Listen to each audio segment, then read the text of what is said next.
Hi kaibigan, gusto mo bang lagyan ng music ang iyong Facebook profile gaya nito? Tama ka kaibigan, pwede nating lagyan ng music ang ating Facebook profile. Mga paborito nating music kagaya ng Tayo Unang Umibig at Nagka-Crush, pwede nating ilagay ng mga love song dito, mga team song o ano pang mga song-song dyan. Kung gusto mong malaman, subscribe na din ako para updated ka palagi sa ating video. Tara, let's go! Open mo lang ang iyong Facebook account kaibigan, kung saan lalagyan natin ng music ang iyong Facebook profile. Music kung saan paborito mo music nung una kang umiibig at nagka-crush char. I-open lang natin itong tatlong line sa ibabaw ng iyong Facebook at i-open mo lang itong profile mo sa Facebook. In lang natin itong see your about info. Ito kaibigan. Yan. Mag-scroll lang tayo pababa. Scroll lang tayo pababa kaibigan. At ito na nga, makikita natin ang music. Ito music. I-click lang natin.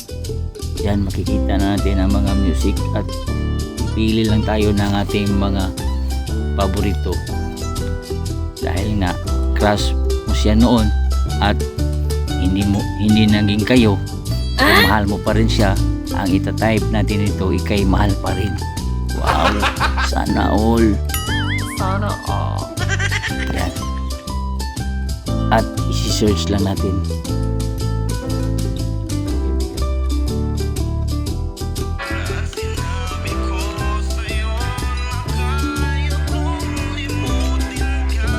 Patayin na natin, baka mas lalo ka pang ganahan. At itap mo lang ito. Yan. At naging check na siya, okay na yun kaibigan, magbabacklog. Kung makikita natin itong na nakalagay na sa dito, itatap lang natin itong tatlong tuldok at lalabas ito. Then itap lang natin itong pin to profile. Yan. Magbaback lang tayo kaibigan. Back lang tayo. Yan. Makikita na natin ang paborito nating kanta. Paboritong kanta kung saan una tayong umibig at nagka-crush. Pero bawal na yan ngayon kasi may partner na tayo.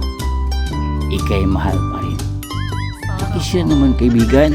Huwag kalimutan i-heart ako at siyempre i-follow mo na din ako para updated ka palagi sa ating video. Tandaan, ang kalaman ay kayamanan. God bless sa lahat.